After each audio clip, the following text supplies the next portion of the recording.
भुट्टो को फांसी क्यों दी गई, असल केस था क्या? बहुत से लोग आज भी इस पर तरद्दुद का शिकार हैं। मैं अरसलान महमूद कोशिश करूंगा कि तारीख के इस अहम वाक़ये पर रोशनी डाल सकूं। 11 नवंबर 1974 को रुकने कौमी असम्बली अहमद रज़ा खान कसूरी अपनी फैमिली के हमरा लाहौर में सफ़र कर रहे थे कि उनकी फैमिली पर फायरिंग हुई, जिसके नतीजे में उनके वालिद मोहम्मद खान कसूरी जहां बाग हो गए।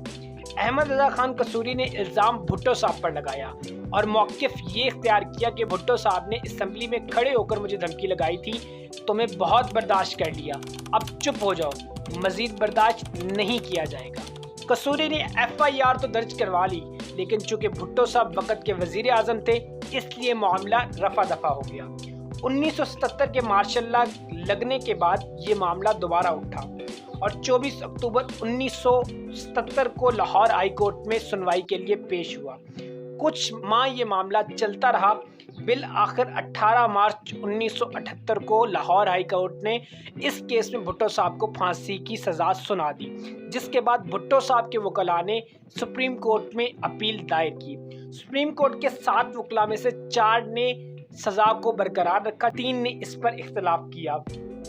जुल्फ़िकार अली भुट्टो सदर पाकिस्तान उस वक्त के ज़ियाउल हक से रहम की अपील कर सकते थे, लेकिन उन्होंने नहीं की और इनकार किया, जिसके बाद उनको 4 अप्रैल 1978 को फांसी लगा दी गई।